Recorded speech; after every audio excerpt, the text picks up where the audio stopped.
Are you happy in your love life? Do you feel balanced in your love life?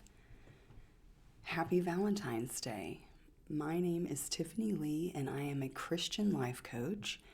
And today I wanted to have a conversation surrounding love here at this time of the year when we focus on love as a possibly greeting card holiday. Of course, there was Saint Valentine who gave himself for others, and that relates very much to what we're going to be discussing today and the biblical principles surrounding successful love in this life. Will you join me?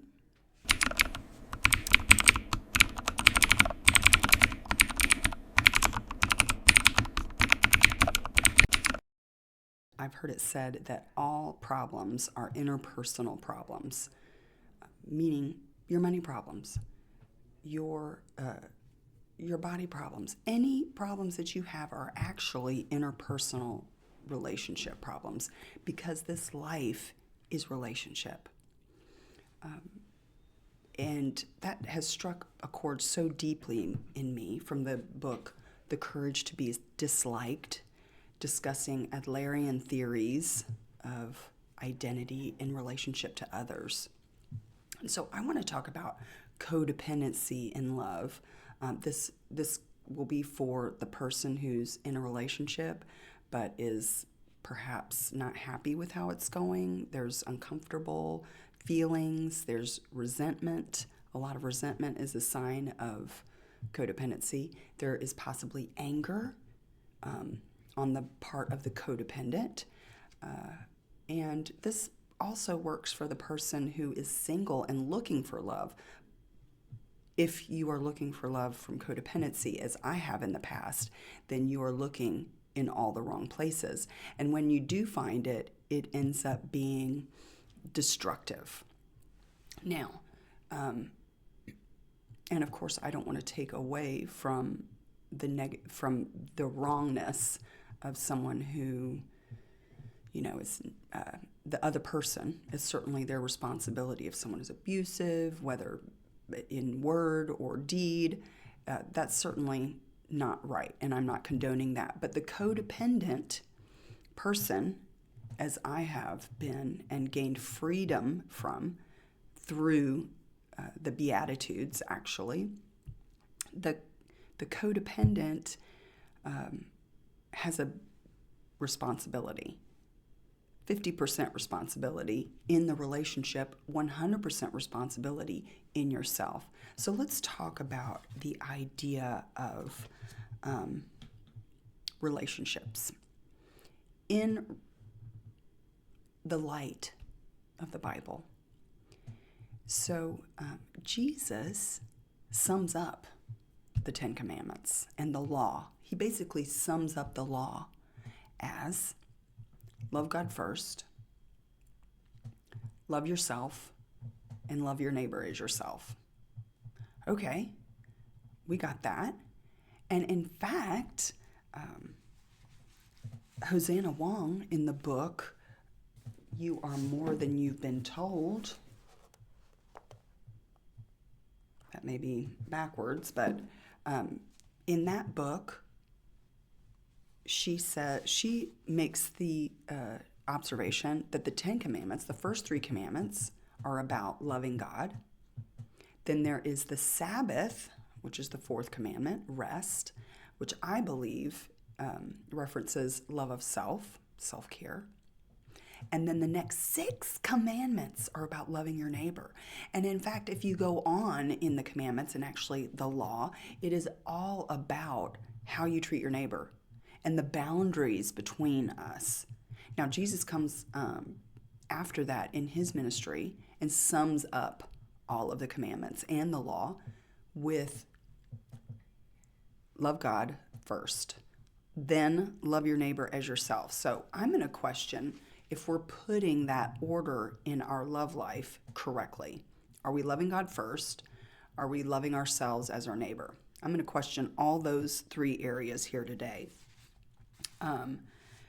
And I think it's going to be enlightening.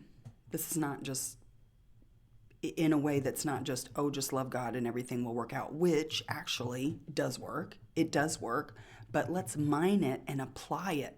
Just like we go to therapy and apply principles, just like we study philosophy and apply principles. I believe we can just read the Bible and live off the light that reflects off of it, but let's use it more than we use all the other resources and tools, more than the motivational speakers and their tools, more than the psychology hacks. Let's take the Bible and use it in the same way that we would use these other tools, I think, for miraculous results. So I want to start with the idea of a story that I've come across. So I've been ordering my time. I'm a coach, and because of that, run my own business. I'm an entrepreneur, coach, and so there's always lots to do. There's always lots to juggle. I'm a parent of a beautiful 10-year-old, and we're hybrid homeschooling. We've got lots going on. So I'm always struggling with time and productivity and leaning into trying all sorts of things to make my life easier in the moment and to get more done and be more productive. Well, I don't know where exactly. I think all the resources that I've been studying lately have brought me to an idea. And I've heard the idea before, but until I actually kind of committed to it, I didn't understand it. I've heard of the productivity idea of sequencing, meaning you do one thing at a time, right? You batch work. You work on all your videos at one time. You work on all of your paperwork at one time. You work on all of your emails at one time. And then you stay in that mode in your mind and you don't have to switch back and forth. So like, yeah, I get it. I do that. Do everything in email at once. But yet it wasn't effective. And then I thought I've been meditating on the idea for weeks, perhaps months. Like, what am I trying to accomplish at its base? At its base, what am I trying to accomplish that matches my goals far in the future? And then I realized that I'm always popping around in my diary in 5 ideas. I'm like, what if I have to do all these 5 ideas right now? What if I can't just do one idea at a time? What if I have to do them all 5? I'm like, well, I've got 5-6 days a week. What if I have one day for each of these roles? As soon as I implemented it and got clear on what I was going to do on each day and how that would impact my productivity, I got clear that I wasn't trying to do everything in my creating teachings, work on writing the teaching in one day. Now, I wasn't going to do all my teaching because the ideas never stop. So I actually have a growing list of ideas. So I can't work on all the ideas at once.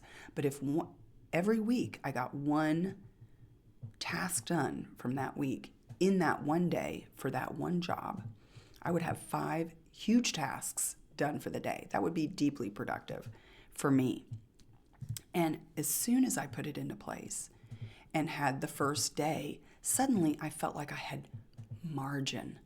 I had lots of margin and space. Suddenly time wasn't pressing on me. Suddenly I didn't feel the urgency within the one task. I felt free of the other tasks because they had been put in their place. And what I basically did was put into place sequencing everything in its place. I created boundaries. Now, this relates wonderfully to codependency because codependency doesn't have boundaries. The codependent person doesn't have boundaries. They have to be everything to everyone. There is no hierarchy of this person is more important of this person. You want to be everything to everyone. So the stranger on the street, you want to look good to them. They're as high as your family and children. Speaking from experience, let me continue to remind you, I have been deeply codependent to addictive personalities for many years, which has brought me through substance abuse, besides all of the normal codependency, control, lack of power, and stress, and major stress and loss of identity. Major loss of identity. So if we draw boundaries, we can put this idea of sequencing into relationship. What does that mean? Sequence. How could I do the same thing, sequencing relationship? It's not like we can really spend a day for our family and then the next day for our friends and then the next day for God. I mean, maybe in a way we do that. We have got church on Sunday, but if the first commandment is to love God first, that's every moment. It's every moment. And then second commandment is love ourselves and our neighbor. So we've got to love ourselves and our neighbors. So what does that end up looking like? That ends up looking like a vertical relationship and a horizontal relationship. So we're equal down here, and we are not equal up here to God. What happens in codependency is we end up making the vertical whoever we're talking to. I'm worshiping you. Now we see how that wouldn't work. It's impressively flattering to the person that you're devoting your attention to in that moment, but it doesn't last long because they realize that you swap between people. So then you realize that you have to close down the amount of people that you can connect to, and you focus more of your attention on that one person. But then the problem is you need more from that one person. God has designed us to work all together. We all have different gifts and purposes because we are put in place with each other. And the reason that we don't get along with each other, the reason that we want to be reclusive, is because we're codependent and we can't draw boundaries between people. We can't say no to people. We have to worship everyone we're talking to. And it's not effective. Now, if we look at this vertical, horizontal relationship, what is that? That's the cross. That's the cross, isn't it? I think of it as a relationship tree. In codependency, you climb up the tree of life, and you climb out on a limb of one person. And then you sit over here on the very end of that tree, and what do you think is going to happen? You have no balance. You have a very big need in a very small area of space to stand in, and likely it's going to break and you're going to fall, versus being in the tree of life, and you are the tree planted by rivers of water that brings forth fruit in season. Your leaf does not wither, and whatever you do prospers. Psalm 1:3. You are the tree, and you are plugged into God. He's the root system, and he's the sky above you and everything that feeds you. And then all the branches are your relationships.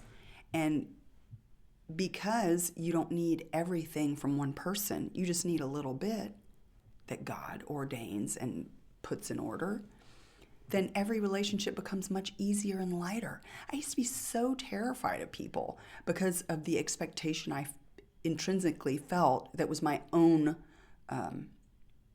thing I put on to the relationship. That is not a quality of relationships in a community, in a healthy community.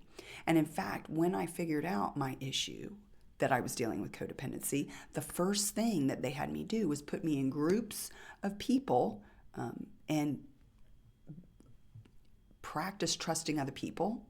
Of course, you want to pick people that are more trustworthy, but practice leaning into groups of people, leaning into friends, leaning into a sponsor or a mentor who you can trust, and learning to trust others. And when you start building a network of people, then people lift you up with just a hi, hello, and a hug. and just a hearing of a little bit of this or that. You don't make one person your one and only one. The only one who gets that status is God. And if you're making somebody else your God or your idol, they are human. They are a vessel made to hold God, not to be God. You are going to be let down. So this relational sequencing is putting the relationships in place. Also from the courage to be disliked, and from the Adlerian theory, which is the kind of the opposing theory in psychology. He was Alfred Adler was a psychologist in the same era as Freud, and he opposed Freud's ideas, which now it's coming out where all of Freud's ideas are coming from, and that's not a healthy way. But Adler's ideas are that we all have life ties either to our community, friends. We have life ties to our work, which is our self, our purpose, our calling, where we put our attention to serve the said community, but it reflects our self. And then we have the love and family relationship where we grow the families. Now, we have the least connection to the community. We have to work the hardest to keep those relationships in place because they're only in place because we reach out or they reach out to us. Work is where we find ourselves a large period of the time. The hardest relationships are the intimate relationships of love and family. But if we're working through and we're trying to go find, as I did, the man first, and then I'll put everything else in place. I'll pick the man randomly, and I'll just turn him into what I want him to be. And then we'll work together because we're so codependent, and then we'll find our group of friends together. That's actually the opposite way that has been put in place. Biblically, we have of course, we come from our family, but when we're stretching out of the world, we stretch out into our friends first, then work, and then love. I am supposition that your love relationship is not very strong because you're out on a limb and you have no base in the relationship. You have no community. Your work may be restricted because you're ignoring yourself and your calling and doing something, that serves. Certainly all work serves, but is it serving your calling as it serves other people? And you just come and escape into this love relationship that's getting tighter and more reclusive as the years pass. The key is relational sequencing, moving into community first. So if you're single and you are looking for a relationship, then moving into community makes sense. And not just to go find somebody. You want to find a community that you want to be with even after you've found somebody. If they're in that community, great. But you need to find a community and you need to stay a part of that community. That's relational sequencing. And then as you're propped up and strengthened by your community, you have the ability to they reflect back to you what you're good at. They compliment you on what you do for them, which reflects back your calling and your work, which allows you to step more into who you are. By Mark Wade, your friends are God's way of making up for your family. God has a way of allowing deficits so he can make them assets. That's the truth. In fact, in Romans, your weaknesses are God's strength. So the more weak you are in an area, the stronger it can be if you allow God to work through it. Romans 8:28, God will make all things good for those who love him and work according to his purpose. So, and that gets to the heart of the matter. As I have transformed my life from first from the idea that I can manifest through faith, which I've talked about at length about how that principle works because we have a muscle of faith. But as I've been called to the faith of my childhood and following Jesus, the more I I begin to see into the heart of God, and that it is about people. The heart of God is people. So yes, so I want prosperity, yes, and I turn to Jesus, and it's not that I don't get prosperity. I actually do get prosperity, because peace is prosperity biblically. Shalom, shalom. Is peace prosperity? So you get it, but how do you get it? You get it through people. You serve people and they pay you money. People is the key. And restoring your relationships with people is key to the codependent. I love this quote from, the scripture. This is from the Voice translation, Zechariah 9:12 through 13. I announce today, this is God speaking, that I will restore to you twice as much as what was taken. For my people will be my weapons. He's talking here about Judah bent as a bow for him, and Ephraim's hand being filled, and raising up the sons. So how does God work? God works through people. Now, how do we apply this?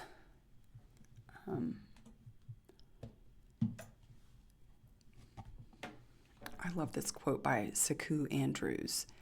You must want to be a butterfly so badly that you're willing to give up being a caterpillar. There is the process of transformation that is scary, full of change, and full of the requirement of faith as courage. We have to let go and surrender into transformation. That's what I see over and over in the Bible. It's not that just that God uses imperfect people. We're all imperfect people. But what he shows us in the Bible is a transformation of each person from their deficits into being used within their communities. So if you are interested in being used in your community, we're going to workshop this idea of love, God, self, and others this Valentine's Day, 2026, 10 a.m. Eastern Standard Time. I'll leave the information in below so that you can join us if you like in Frequency of Faith. That's my group where we workshop these very ideas, and I would love to have you there. We're going to talk about what self-love actually is and how we've gotten that confused. We're going to talk about loving without codependency and the freedom that we get in that, freedom from anger, freedom from control. We like to think codependency is this like martyrdom, but actually you're not getting anything in your life through it. You're actually just looking good through your martyrdom. You're working really hard and getting nothing that you want in your life. So we're going to drop all of these things and really get into this idea of a balanced love relationship across our life that's going to free up your relationship and your love relationship, that's going to strengthen your whole life overall, money, body, everything. So I'd love to see you there. Now, let's see, I want to give away this book because I love this book. She talks about the 10 Commandments as loving neighbor and God in here. So I'd love to share this book with you. Hosanna Wong's You Are More Than You've Been Told. This is my copy. Pretty clean. I may have written 2 things in the footnotes, but I'd love to pass it along to you. If you'd like to read it, go ahead and comment and that you're interested, and next time I post a video, I'll give this one away to someone. So thank you so much for being here and having this conversation with me about love. What are your thoughts?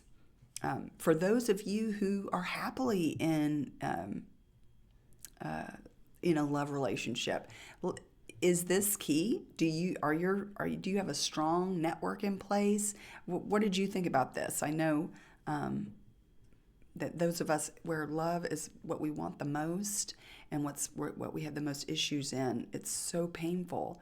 So let me know what your issue is, what you